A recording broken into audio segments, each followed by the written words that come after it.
नमस्कार। आज हूँ फेब्रुआरी 9 रविवार। मु आपणों नहीं आसी अमित ओडिया टीवी रे आज सकाल ताजा खबर। आसतु जानिबा आजिर खबर गुड़िक। ओडिशा को रेल अनुदान 2024-25 आर्थिक वर्ष रे ओडिशा रे रेलपथ विकास पाई बजेट रे 10,586 कोटी टंका आवंटन होइथिला। एथिरु 8,657 कोटी टंका खर्च होइछि। संयोगीकरण सुरक्षा एवं भित्तिभूमि उन्नत होय करा जाइछि। सेतिपई ओडिशार रेल भित्तिभूमि को सुदृढ़ करने सहित 2024-25 आर्थिक वर्षर 18,118 कोटी टंका 8टी नूतन रेल प्रकल्प मंजूर करा जाइछि। परवर्ती खबर। राज्य कैबिनेट रे 11टी प्रस्ताव रे मोहर बाजिछि। मुख्यमंत्री बड़ घोषणा। तृणमूल स्तर रे क्रीड़ा भूमि विकास पाई 314 ब्लॉक रे ब्लॉक स्तरीय स्टेडियम निर्माण हेबो। एहापरे क्रीड़ा और युवसेवा विभाग तरफरु जो पिला माने भल प्रदर्शन करती सेमानंकु ब्लॉक हेडक्वार्टर किंबा 5 किलोमीटर भितर स्टेडियम तैयारी हेबो। स्टेडियम तैयारी पाई 12 एकर रु 15 एकर सरकारी जमी को सरकार नेबे। जदि आवश्यक पड़े तेबे प्राइवेट जमी को मध्य सरकार नेबे।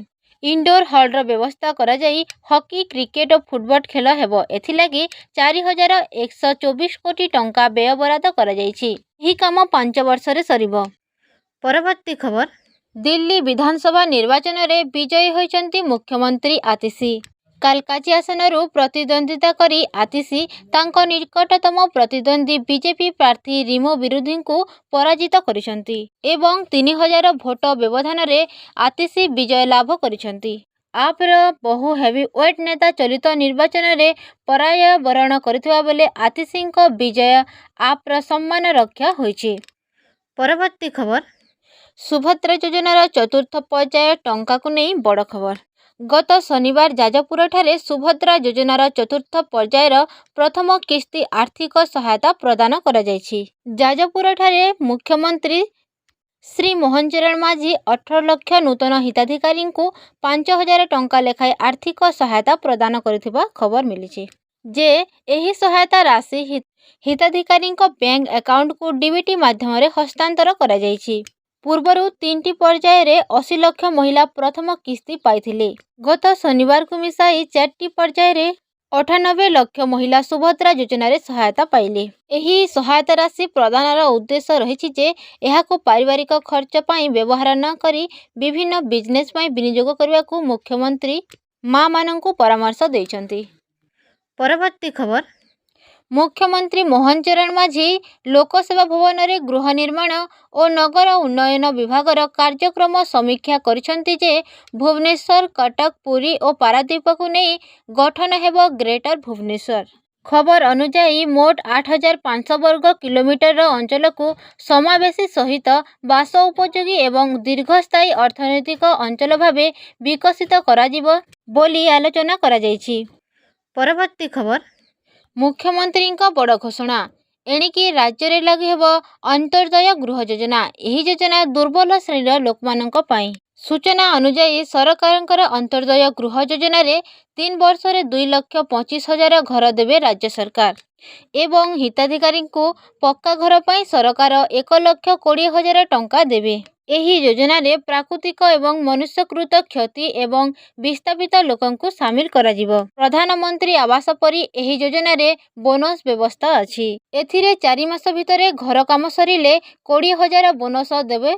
6 मास रे सरिले 10,000 बोनस देवे बा मिलिबो। परवर्ती खबर। प्रति मास अकाउंट को आसीबो 2,500 टंका। दिल्लीवासी को खुशी खबर देले बीजेपी सरकार।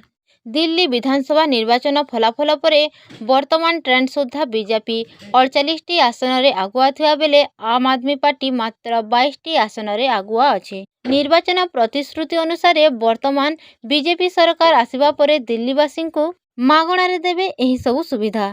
तेबे गरीब महिला माने प्रति मास रे 2,500 टंका पाइबा एवं गरीब महिला माने 500 टंका रे सिलिंडर पाइबे एवं होली दीपावली रे मागणा सिलिंडर पाइबे। गर्भवती महिला को 21,000 टंकार आर्थिक सहायता मिलिबो। ଏହା ସହିତ ଦିଲ୍ଲୀବାସୀଙ୍କୁ 10 ଲକ୍ଷ ଟଙ୍କା ପର୍ଯ୍ୟନ୍ତ ମାଗଣା ଚିକିତ୍ସାର ସୁବିଧା ମଧ୍ୟ ମିଳିବ ଏବଂ ଆୟୁଷ୍ମାନ ଯୋଜନାରେ 5 ଲକ୍ଷ ଟଙ୍କା ପର୍ଯ୍ୟନ୍ତ ଚିକିତ୍ସା ଯୋଗାଇ ଦିଆଯିବ। ଅନୁସୂଚିତ ଜାତି ଏବଂ ଅନୁସୂଚିତ ଜନଜାତି ଛାତ୍ରଛାତ୍ରୀମାନଙ୍କୁ ପ୍ରତି ମାସରେ 1000 ଟଙ୍କା ସହାୟତା ମିଳିବ। ପରବର୍ତ୍ତୀ ଖବର, ଦିଲ୍ଲୀ ନିର୍ବାଚନ ଫଳାଫଳ ଉପରେ ପ୍ରଧାନମନ୍ତ୍ରୀ ନରେନ୍ଦ୍ର ମୋଦି ତାଙ୍କର ପ୍ରଥମ ପ୍ରତିକ୍ରିୟା ଦେଇ କହିଛନ୍ତି ଯେ ଦିଲ୍ଲୀର ସର୍ବାଙ୍ଗୀନ ବିକାଶ ଏବଂ ଏଠାକାର ଲୋକଙ୍କ ଜୀବନକୁ ଉନ୍ନତ କରିବା ପାଇଁ ଆମର ଗ୍ୟାରେଣ୍ଟି ବୋଲି କହିଛନ୍ତି। ସୋସିଆଲ ମିଡ଼ିଆ ପ୍ଲାଟଫର୍ମ ଏକ୍ସରେ ମୋଦି ଜନଶକ୍ତି ସର୍ବୋପରି ବୋଲି ଲେଖିଛନ୍ତି। ପରବର୍ତ୍ତୀ ଖବର, ଦିଲ୍ଲୀର ଜନତା ଦିଲ୍ଲୀରେ ଆମ୍ ଆଦମୀ ପାର୍ଟି ସରକାରଙ୍କୁ ହଟାଇ ପଦ୍ମ ଫୁଟାଇଥିବାରୁ ମୁଖ୍ୟମନ୍ତ୍ରୀ ମୋହନ ଚରଣ ମାଝୀ ଗତ ଶନିବାର ଦିଲ୍ଲୀବାସୀଙ୍କୁ କୃତଜ୍ଞତା ଜଣାଇଛନ୍ତି ଏବଂ ସାମାଜିକ ଗଣମାଧ୍ୟମ ଏକ୍ସରେ ମୋହନ ଚରଣ ମାଝୀ କହିଛନ୍ତି ଯେ ଅକୁଣ୍ଠ ଭଲ ପାଇବା ଓ ସମର୍ଥନ ଦେଇ ସମୃଦ୍ଧ ଦିଲ୍ଲୀ ଗଠନ ଦିଗରେ ବିଜେପିକୁ ଆଶୀର୍ବାଦ ଦେଇଥିବାରୁ ଦିଲ୍ଲୀବାସୀଙ୍କୁ କୃତଜ୍ଞତା ଜଣାଉଛି ବୋଲି କହିଛନ୍ତି। ପରବର୍ତ୍ତୀ ଖବର, ବଦଳିବ ମୋ ବସ୍ର ନାମ।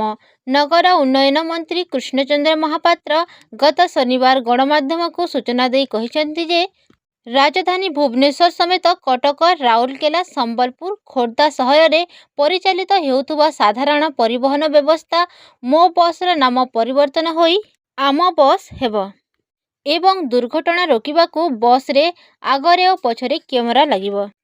ପରବର୍ତ୍ତୀ ଖବର, ମୁଖ୍ୟମନ୍ତ୍ରୀ ମୋହନ ଚରଣ ମାଝୀ ଗତ ଶନିବାର ଦିନ ଯାଜପୁର ଜିଲ୍ଲା ବ୍ୟାସନଗର ଉପକଣ୍ଠରେ ଥିବା ପ୍ରାଚୀନ ଏବଂ ପୁରାଣ ପ୍ରସିଦ୍ଧ ବ୍ୟାସ ସରୋବରର ନବୀକରଣର ଉଦ୍ଘାଟନ କରିଛନ୍ତି। ସୂଚନା ଅନୁସାରେ ମହର୍ଷି ବ୍ୟାସଦେବଙ୍କ ଏଠି ମହାଭାରତର ଶେଷ ପର୍ବ ରଚନା କରିଥିବା ବିଶ୍ୱାସ କରାଯାଏ ବୋଲି ମୁଖ୍ୟମନ୍ତ୍ରୀ ଶ୍ରୀ ମାଝୀ କହିଛନ୍ତି।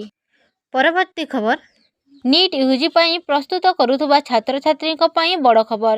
ଏହାର ପ୍ରବେଶିକା ପରୀକ୍ଷା ପାଇଁ ପରୀକ୍ଷା ତାରିଖ ଘୋଷଣା କରାଯାଇଛି। ନ୍ୟାସନାଲ ଟେଷ୍ଟିଂ ଏଜେନ୍ସି ପକ୍ଷରୁ ବିଜ୍ଞପ୍ତି ଜାରି ହୋଇଛି ଯେ ନିଟ୍ ୟୁଜି ମେଡିକାଲ ପ୍ରବେଶିକା ପରୀକ୍ଷା ମେ 4ରେ ଅନୁଷ୍ଠିତ ହେବ। ପରବର୍ତ୍ତୀ ଖବର, ପେନ୍ସନକୁ ନେଇ ମୁଖ୍ୟମନ୍ତ୍ରୀଙ୍କ ବଡ଼ ଘୋଷଣା। କ୍ୟାବିନେଟରେ 11ଟି ବିଷୟରେ ଆଲୋଚନା ହେବା ପରେ ସରକାରୀ କର୍ମଚାରୀଙ୍କୁ ସର୍ବନିମ୍ନ 10,000 ଟଙ୍କା ପେନ୍ସନ ମିଳିବାକୁ ସୁନିଶ୍ଚିତ କରିଛନ୍ତି ମୁଖ୍ୟମନ୍ତ୍ରୀ। ମୁଖ୍ୟମନ୍ତ୍ରୀଙ୍କ ସୂଚନା ଅନୁସାରେ କେନ୍ଦ୍ର କ୍ୟାବିନେଟ ୟୁନିଫାଏଡ୍ ପେନ୍ସନ ଯୋଜନାକୁ ଅନୁମୋଦିତ କରିଛନ୍ତି। ଏହା 2025 ପହିଲାରୁ କାର୍ଯ୍ୟକାରୀ ହେବ। ପରବର୍ତ୍ତୀ ଖବର, ରାଜ୍ୟର ସମସ୍ତ ଜମାକାରୀଙ୍କ ପୂରା ତାଲିକା ଚିଟ୍ଫଣ୍ଡ ପ୍ରାଧିକୃତ ଅଧିକାରୀ ନିକଟକୁ ଆସିବ। ପ୍ରାଧିକୃତ ଅଧିକାରୀଙ୍କ ଯାଞ୍ଚ ପରେ ଚିଟ୍ଫଣ୍ଡ ଜମାକାରୀଙ୍କୁ ସେମାନଙ୍କ ଅର୍ଥ ଫେରସ୍ତ ହେବ। ଏହି ପ୍ରକ୍ରିୟାରେ ବର୍ଷ ବର୍ଷ ଧରି ଚିଟ୍ଫଣ୍ଡ ଜମାକାରୀଙ୍କୁ ସେମାନଙ୍କ ଅର୍ଥ ଫେରସ୍ତ ଦିଆଯାଉଛି। ରାଜ୍ୟର ସବୁ ଜମାକାରୀଙ୍କ ତାଲିକାକୁ ଟେକ୍ନିକ୍ ଯାଞ୍ଚ ପରେ ଅର୍ଥ ଫେରସ୍ତ ହେଉଥିବାରୁ ବହୁତ ସମୟ ଲାଗୁଛି। ସେଥିପାଇଁ ରାଜ୍ୟ ସରକାର ଚିଟ୍ଫଣ୍ଡ ଜମାକାରୀଙ୍କୁ ସେମାନଙ୍କ ଅର୍ଥ ଫେରସ୍ତ ପ୍ରକ୍ରିୟାରେ ଏକ ବଡ଼ ପରିବର୍ତ୍ତନ ଆଣିଛନ୍ତି। ସେଥିପାଇଁ ରାଜ୍ୟ ସରକାର ବିଜ୍ଞପ୍ତି ଜାରି କରିଛନ୍ତି ଯେ ଜିଲ୍ଲାପାଳମାନେ ସେମାନଙ୍କ ସ୍ତରରେ ଚିଟ୍ଫଣ୍ଡ ଜମାକାରୀଙ୍କ ଅର୍ଥ ଫେରସ୍ତ ପାଇଁ ପଦକ୍ଷେପ ନେବେ। ଯାହାଫଳରେ ଜମାକାରୀଙ୍କୁ ଟଙ୍କା ଫେରସ୍ତ ପ୍ରକ୍ରିୟା ସରଳ ହେବ ଓ ଜମାକାରୀମାନେ ଶୀଘ୍ର ଟଙ୍କା ଫେରସ୍ତ ପାଇବେ।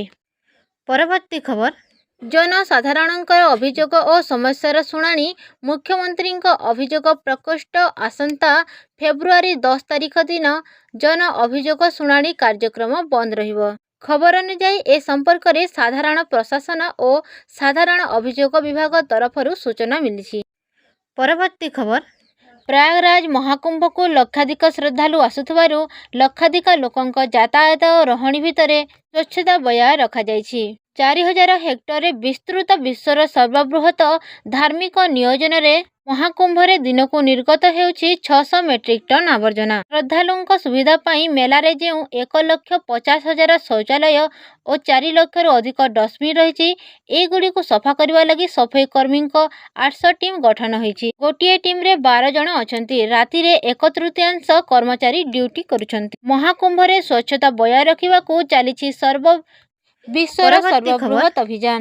ଓଡ଼ିଶା ଗୃହ ବିଭାଗ ପକ୍ଷରୁ ଅନେକ ପଦବୀ ପାଇଁ ନିଯୁକ୍ତି ସୁଯୋଗ ପ୍ରକାଶ ପାଇଛି। ଏଥିରେ ଓଡ଼ିଶା ପୋଲିସ ଅଗ୍ନିଶମ ବାହିନୀ ପଦବୀ ପୂରଣ ହେବା ସହିତ ଓଡ଼ିଶା ପୋଲିସରେ 933ଟି ପଦବୀରେ ନିଯୁକ୍ତି ପାଇଁ ଆବେଦନ ଜାରି ହୋଇଛି। ଏହାର ଆବେଦନ ଶେଷ ତାରିଖ ଫେବୃଆରୀ 10 ତାରିଖ। ଏଥିପାଇଁ ହେବାକୁ ଥିବା ପରୀକ୍ଷା ପାଇଁ ଓଡ଼ିଶା ପୋଲିସ ଚୟନ ବୋର୍ଡ ପକ୍ଷରୁ ଏବେ ଅନଲାଇନ୍ ଆବେଦନ ଜାରି ରହିଛି। ଆପଣମାନେ ଏହି ଭିଡ଼ିଓଟି ସମ୍ପୂର୍ଣ୍ଣ ଭାବେ ଦେଖିଥିବାରୁ ଆପଣଙ୍କୁ ମୋର ବହୁତ ବହୁତ ଧନ୍ୟବାଦ।